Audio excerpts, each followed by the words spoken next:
हर मनुष्य का अपने बारे में यही विचार होता है कि वह बहुत अच्छा है। जो कुछ भी उसको जीवन में मिला है वो इसलिए मिला है क्योंकि वो इसके काबिल था और उसके अंदर कोई भी बुराई नहीं है। लेकिन किसी किसी को अपनी अच्छाई का भी अहंकार हो जाता है कि मैंने ज्यादा अच्छे काम किए हैं तो मैं ज्यादा अच्छा और ऊंचा व्यक्ति हूं। आज की कहानी भी इसी बारे में है, जब एक व्यक्ति इसी अहंकार में डूबा था, जिसे खुद के विषय में यह गलतफहमी थी कि उसे हर चीज का ज्ञान है। वह अमीरी गरीबी के आधार पर लोगों से भेदभाव भी करने लगा था। जानते हैं कैसे उसे स्वयं के अज्ञान से गौतम बुद्ध ने मुक्त कराया। बात बहुत पुराने समय की है। किसी गांव में एक भीमदेव नाम का एक व्यक्ति था। उसके पास धन की कोई कमी नहीं थी। जब भी वह किसी गरीब व्यक्ति को देखता उसके मन में यह भाव आता, इन लोगों ने पिछले जन्म में बहुत बुरे कर्म किए होंगे तभी तो इनकी ये दुर्दशा है। वह हर दिन मंदिर जाया करता और मंदिर के पास बैठे भिखारियों को दान भी दिया करता था। एक बार की बात है, भीमदेव के नौकर ने उससे कहा, साहब मुझे कल की छुट्टी चाहिए। भीमदेव बोला, क्यों, क्या बात हो गई? तुम्हें छुट्टी क्यों चाहिए? नौकर बोला, मुझे गौतम बुद्ध के पास जाना है, उनके पास जाकर मुझे शांति मिलती है। भीमदेव बोला, तुम भी उन्हें सुनने जाते हो, तुम्हें तो उनकी ज्ञान भरी बातें समझ नहीं आती होंगी। नौकर बोला, नहीं, मुझे सब समझ आता है। उन्हें समझना उन लोगों के लिए जटिल है जो अपना अहंकार लेकर जाते हैं। जो उनके सामने झुक कर जाते हैं उन्हें बड़ी आसानी से उनकी बात समझ में आ जाती है। भीमदेव बोला, तुम कहीं भी चले जाओ, मुझसे ज्यादा नहीं जान पाओगे। ज्ञान का अधिकार ईश्वर ने मुझे दिया है, तभी तो उनकी कृपा से मैं धनवान हूं और तुम निर्धन हो। नौकर बोला, ज्ञान का धन और निर्धनता से क्या लेना देना? यह सुनकर भीमदेव को क्रोध आ गया। वे सोचने लगा, ये नौकर होकर मुझे ज्ञान दे रहा है। अपने क्रोध को भीतर दबाते हुए भीमदेव कहने लगा, ठीक है, जहां जाना है जाओ। भीमदेव के मन में भी आया कि मैं भी बुद्ध के पास जाऊं, पर फिर वह ये सोचकर रुक गया कि क्या मुझे शोभा देगा उसी जगह पर जाऊं जहां मेरा नौकर जाता है। नौकर और मालिक एक साथ हगल बफल में बैठकर ज्ञान सुनेंगे। नहीं नहीं, ऐसा सोचकर उसने खुद को रोक लिया। अगले दिन नौकर बुद्ध के पास प्रवचन सुनने चला गया। उसी दिन भीमदेव का दोस्त उससे मिलने आया।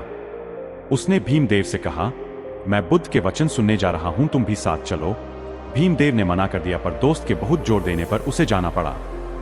दोनों ने वहां पहुंचकर बुद्ध को प्रणाम किया। भीमदेव ने देखा अमीर गरीब सभी वहां साथ में बैठे हैं। उसका नौकर भी वहीं मौजूद था। उसका दोस्त भी बगल में बैठ गया, लेकिन भीमदेव खड़ा रहा।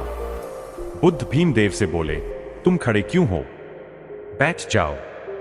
भीमदेव बोला, इन लोगों का स्तर मुझसे नीचा है, इसलिए आप पहले इन्हें ज्ञान दे दीजिए। इन सब के जाने के बाद आप मुझे ज्ञान देना।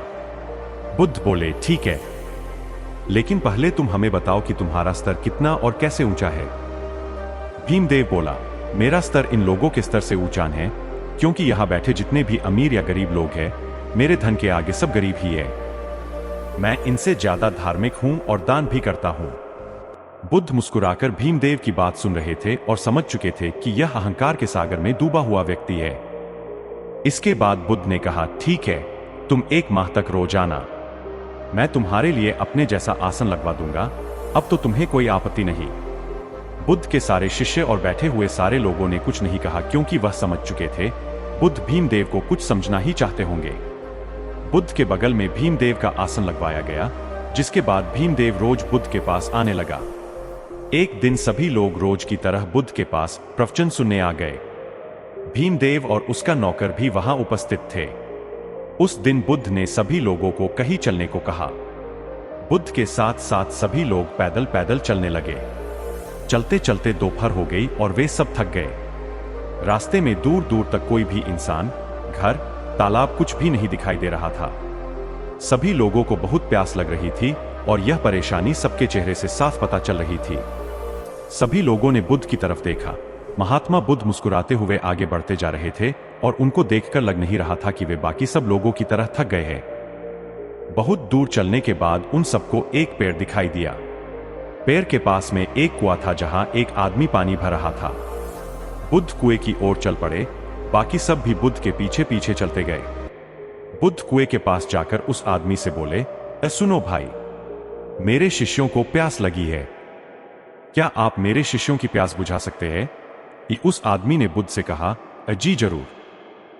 इसके बाद वो आदमी बाल्टी के द्वारा कुएं से पानी निकालने लगा और सभी लोग एक एक करके झुककर पानी पीने लगे। इसके बाद उस आदमी ने बुद्ध से कहा, श्रीमान, आप भी पानी पी लीजिए। बुद्ध ने उस आदमी से कहा, आपका बहुत बहुत धन्यवाद, किंतु मेरी प्यास बुझ चुकी है। इसके बाद बुद्ध उस दिशा में चलने लगे जिस दिशा से वे सब लोग आ रहे थे। यह देखकर बाकी सब लोग हैरान हो गए। उनके मन में तरह तरह के सवाल उठने लगे कि हम लोग किस लिए आए थे और अब हम वापस कहाँ जा रहे हैं। कुछ के मन में सवाल उठा कि क्या हम वापस वहीं जा रहे हैं जहां से हम आए थे। बुद्ध आगे आगे चलते जा रहे थे और सभी लोग बिना कोई सवाल किए पीछे पीछे चल रहे थे। भीमदेव को तो काफी गुस्सा भी आ रहा था कि आज वो प्रवचन सुनने आया था, लेकिन प्रवचन के चक्कर में आज प्यासा ही मर जाता। शाम होते होते सभी लोग वापस वही आ गए जहां वे सभी लोग प्रवचन सुनने आते थे।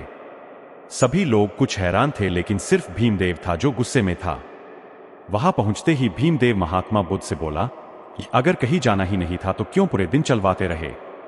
आज तो प्यास के मारे मेरी तो जान ही जाने वाली थी। बुद्ध मुस्कुराए और उन्होंने कहा, जब तुम पहली बार यहां आए थे तो तुमने स्तर की बात की थी कि तुम्हारा स्तर बाकियों की तुलना में अधिक है, लेकिन यात्रा के दौरान जब सभी लोग थक चुके थे और सभी प्यासे थे तब तुम्हारा स्तर बाकियों के समान ही था। तुम भी उतने प्यासे थे जितना कि बाकी सब लोग। उस समय तुम्हारा धन या तुम्हारा अहंकार क्या तुम्हारी प्यास बुझा सकता था? यह सुनकर भीमदेव का गुस्सा शांत हो गया। इस बार बुद्ध की बातें भीमदेव के दिल पर असर कर गई। आगे बुद्ध ने कहा, ये कुएं के पास पहुंचकर जब तुमने झुककर पानी पिया तब जाकर तुम्हारी प्यास बुझ पाई। अगर तुम वहां भी अपने अहंकार की बात मानकर नहीं झुकते तो प्यासे ही रह जाते। इसी तरह अगर किसी इंसान को ज्ञान की लालसा है तो उसे अपने अहंकार को दूर रखकर विनम्रता से झुकना होगा, तभी उसे ज्ञान की प्राप्ति होती है।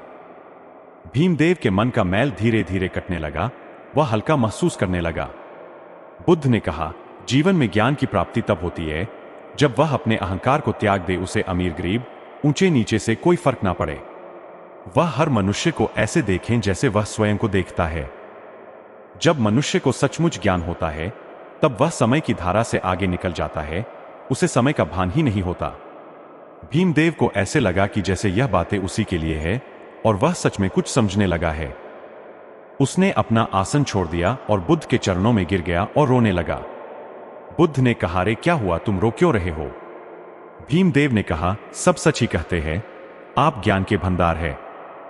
आपने मेरे अहंकार को चूर चूर कर दिया है। मैं सच में समझने लगा हूं कि भले ही मनुष्य अमीर या गरीब हो, लेकिन उसकी समस्याएं लगभग एक ही होती है। अहंकार के कारण ही सारे दुख उत्पन्न होते हैं। इससे संबंधित सारे गुण रहे से आप मुझे बता चुके हैं। मैं इस आसन पर बैठने योग्य नहीं हूं, मुझे अपनी शरण में ले लो। यह कहानी हमें यह बताती है, हमारे दुख का मूल कारण अहंकार ही है। अहंकार होने से हम दूसरों को खुद से नीचा समझने लगते हैं, जिससे कि ज्ञान प्राप्ति के सारे मार्ग बंद हो जाते हैं। इसलिए हमें खुद को किसी भी प्रकार के अहंकार से दूर रखना चाहिए ताकि हम भी बुद्ध की शरण में जा सके। उम्मीद करते हैं आपको हमारी गौतम बुद्ध की प्रेरणादायक कहानी पसंद आई होगी। आप हमें ऐसा ही प्यार देते रहे और चैनल को लाइक और सब्सक्राइब करें और दोस्तों को शेयर करें। धन्यवाद।